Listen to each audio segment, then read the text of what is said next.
Well, my friends, now it's official. I am told now to boycott Tucker Carlson. He's evil. He's anti-Semitic. He's wrong. He's evil. Not by the left. I'm not being told this by the left. That would make sense. I'm being told this by the people who claim to be on my side. I'm told he's anti-Semitic. I'm told he aligns himself with Islam. I'm told he's off limits. He's evil. I'm told the same thing about Candace Owens and Megyn Kelly and Alex Jones and Bobby Kennedy Jr. and Donald Trump and Dave Chappelle. And you want me to go? You want me to keep going? I can't keep track of everybody. I'm not supposed to. Don't listen to him. He's evil. If somebody says 100 things, and let's say 2 of them, 5 of them, 10 of those 100 are crazy or evil, whatever this evil is, does that destroy the 90% of that which makes sense? Are ideas fungible? Are they articulably different? Can they be severed? The list keeps growing, and the pattern is impossible to ignore. And I'm wondering, well, who are these people who are telling me to do this? Why must I ignore? Why must I ignore Tucker Carlson? Tell me why he's wrong, but don't tell me he's wrong because he's pro-Islam. The same people that I know who say this have no problem with Saudi Arabia, but that's not Islam, I guess. I don't know. I'm not listening to these people, so don't think I am. And you shouldn't either. On any side. On any side. At some point, you have to ask yourself a very basic question. Who exactly am I allowed to listen to anymore if these people have their way? This is not about agreeing with every word Tucker Carlson has ever said, because it's not true. And I'm not going to list all of the things that he has said where I thought, well, I think that's crazy. Figuratively, he's not crazy. He's spoken on a wide range of topics. Some of them I agree with, like I told you. Some of them I question. Some of them I reject outright, which is normal, par for the course. That's normal. That's how, thinking works. Agreement is not some blood oath. Listening is not endorsement, and disagreement is not heresy either. We've been through this. I keep saying this over and over again. Who are these people telling me that who are you to tell me he's evil? Excuse me, who appointed you? Excuse me, who are you? What if I disagree with you? Well, that's different. Well, I'm obviously on the enemy side. Who is the enemy? What is absolutely anathema to a free society is the idea that anyone should be told whom they are forbidden to listen to. And that idea should absolutely chill every American regardless of ideology.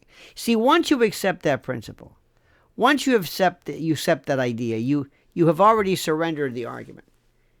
And it goes against every grain of my being. You have accepted the logic of censorship, even if you dress it up in moral language. Stop this.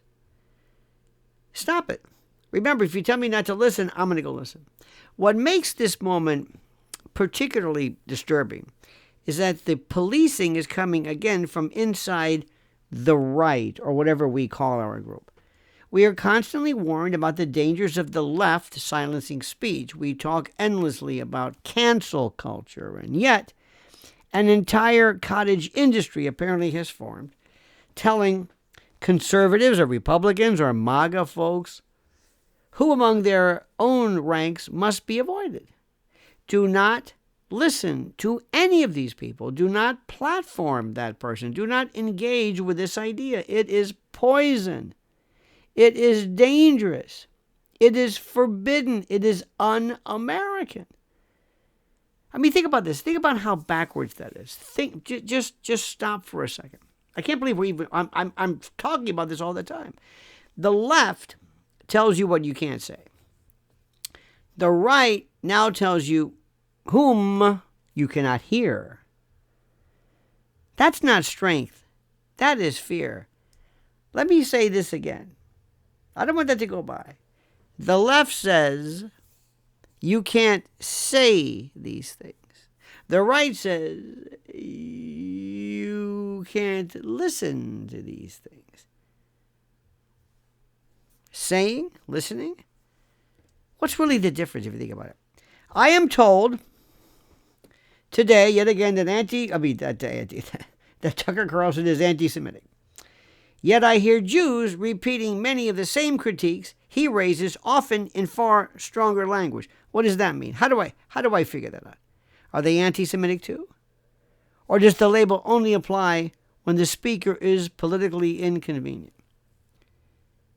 If you are an advocate of Islam because you're Muslim or because you're whatever, does that mean you are anti-Jewish or anti-Semitic? Does it? Can the two coexist? I don't want to go into the definition of what anti-Semitism is because we could spend hours on that, but you know and I know that if you just blanketly say terrible things about a religion, about a group of people a priori, black people are, that kind of thing. Jews are, no. Judaism, no. Israel, Islam, Saudi Arabia, Qatar, though that sounds like geopolitical stuff to me, which is okay. Take the word, if you can replace the word Israel, let's say, with Vietnam, and if the subject comes out moot, it may be rather incongruous, but if it sounds like, well, that's okay, then it's not an anti-Semitic statement. If you could say, I disagree with Vietnam, I disagree with Israel, it's not anti-Semitic. That's just opinion.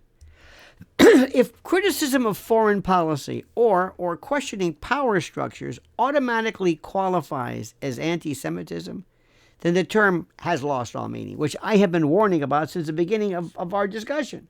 Worse, it becomes a weapon. And once that weapon is normalized, it will not stop with Tucker Carlson. You're going to do to him what you've done to Candace Owens. You're going to elevate him through this apotheosis. He's going to be the forbidden fruit. You're elevating his status. I am also told that Tucker aligns with Islam. That accusation is thrown around as if it's self-explanatory. What does that even mean? He interviews people. He discusses geopolitical realities. He thinks one thing. Okay. And I'm going to go a step further. Let's assume that he does say something that you happen to agree with regarding Islam or Islamism or whoever it is. Does that mean everything that he says, that makes sense? Everything that brought him to the dance, everything that he said which got him kicked out of, what is this? Remember, kicked off of Fox News, their number one show. Does that mean that doesn't matter anymore? That's wrong?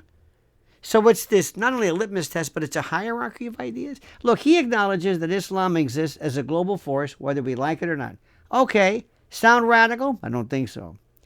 Is recognizing reality now a crime? Some people say the same thing about China. Am I supposed to think that this kind of a sinophilia versus accepted sinophobia? Are they communist now? That's another one. Communism. The old days it was commie. Before that it was anarchist. Or is this another example, by the way, of moral panic that's substituting for argument? Aren't you getting tired of it? I am. The most revealing part of this entire campaign is not who is being targeted, but how. No one is arguing point by point. No one is saying, here is where Tucker is wrong, or here is why, or here's what I'm right. No, instead the message is simple. Do not listen. Do not engage. Turn away. Shut him down. Turn him off. That is not persuasion. That's conditioning. What are you doing? It doesn't work with us. Of all the people in the world, you can't do this to us. And it doesn't stop with Tucker. No. Nay. I'm told not to listen to Candace Owens. Why? I guess because she asks questions that make people uncomfortable. I don't know. I'm told not to listen to Megyn Kelly. Why? Because she refuses to toe approved narratives. Is that it? I'm told not to listen to Alex Jones. Oh, of course, Alex Jones. Why? And by the way, Alex Jones has shown concern for Candace Owens, but he's not telling you not to listen to her. But you can disagree. Why don't I listen to AJ? Why? Well, because he's loud and messy and sometimes wrong. Ooh. I'm told not to listen to Bobby Kennedy Jr. Don't listen to him. Why? Well, because he challenges biomedical tyranny and orthodoxy, and he challenges institutional consensus. And I'm told not to listen to Donald Trump. Why? Well, for obvious reasons. Why? Well, because he's a racist and a nationalist and a fascist, and because he doesn't behave the way political society demands. I go down the list. People have been told, from John Lennon to James Baldwin to Orson Welles to FDR to Lincoln to St. Paul, you got to just go down the list. Charlie Chaplin. I think Dave Chappelle's going to be the new one. And notice this common thread. And by the way, some of these people are just deliberately going into these areas because it will help their career. There's a lot of folks out there, a lot of people who are in the entertainment business advising their clients, go into this particular area. Absolutely. None of these people are being banned because they're silent. They're banned because they're effective. They're banned because they're saying something that apparently matters. They're saying they're being banned or offered to be banned because what they're saying is dangerous. Here is the part that should terrify anybody who actually values free speech, which I believe you do. The justifications are kind of interchangeable. Racist, anti-Semitic, transphobic, homophobic, Islamophobic. Did I say transphobic? Yes, I did. What are the other phobes? Pick the label that fits the moment. The substance doesn't matter. The accusation alone is supposed to end the conversation, and too often it does. Meanwhile, there's no problem at all attacking the United States or Trump. None. No problem calling our country evil or illegitimate. No sweat. No problem mocking Christianity or especially Catholicism. No problemo. No problem ridiculing believers of such as backwards or dangerous. No. That speech is celebrated. It's edgy. I heard this week on Saturday Night Live, they were joking on, this is one of the, I don't watch the show live, but I saw it on YouTube. They were joking about molestation of children, presumably boys, I guess, in Catholic church or schools by virtue of this settlement. They wrote this in. They were laughing about that. This is between poop jokes and things like that. This is the mentality. Anybody joking about that? Do you ever talk to people who are victims of pedophilia? Or this type of behavior? It's not really pedophilia. It's abuse.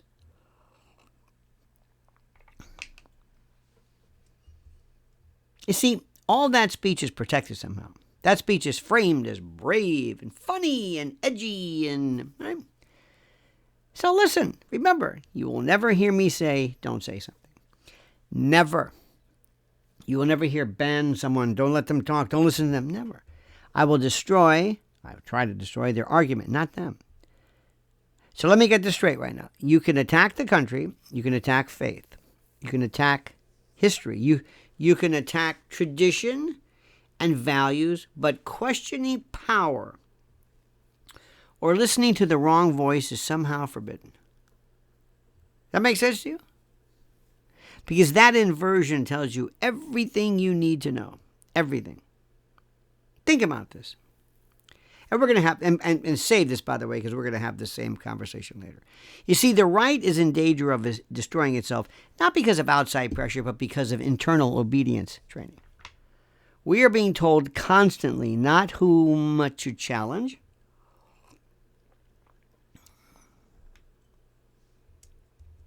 not whom to resist on the left, but whom, get my who and whom right, whom to avoid on the right. That's how movements collapse. They turn inward. They cannibalize. They substitute purity tests for ideas. See what I'm saying? Donald Trump, obviously, my friends, understood this instinctively and still does. And one of the most important things he ever did was refuse to ask permission. He spoke to people everyone else avoided. So did Charlie Kirk, by the way.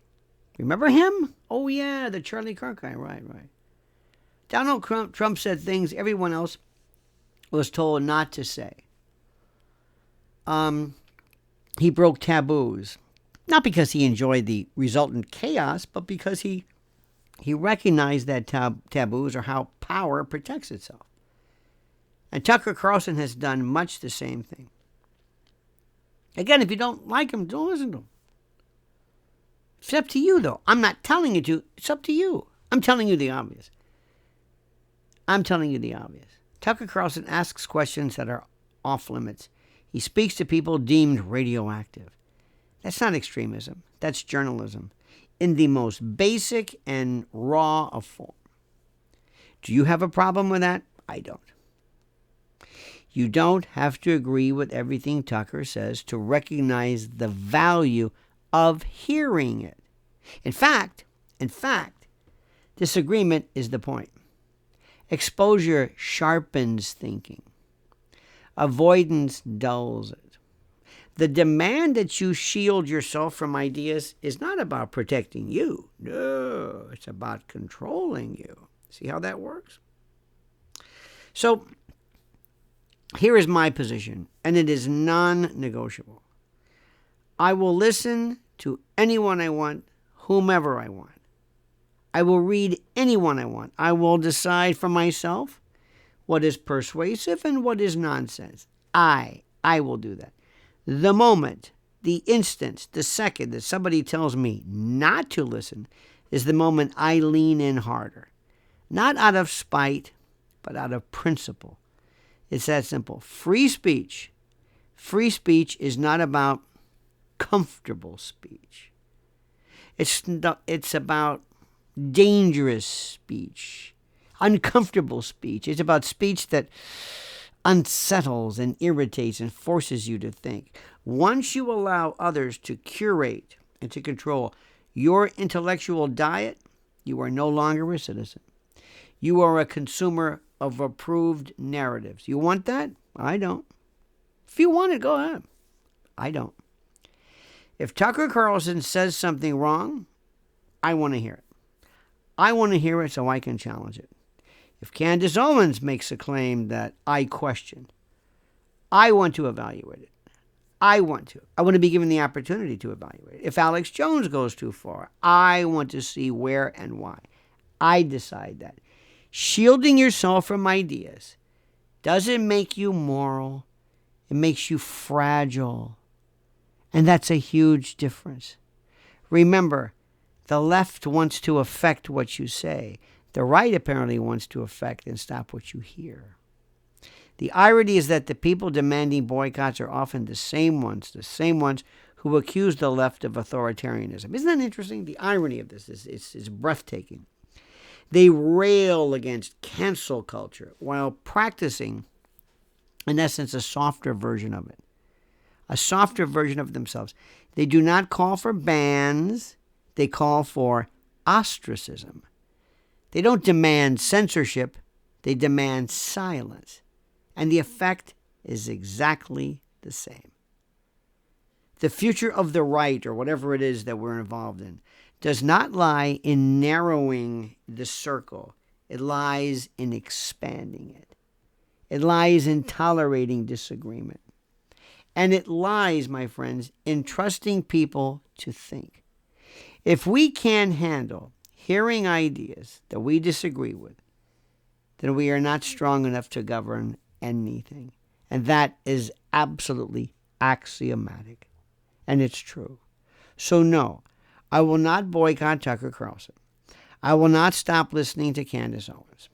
I will not pretend Alex Jones doesn't exist. I will not avert my eyes because someone else, somewhere else is uncomfortable.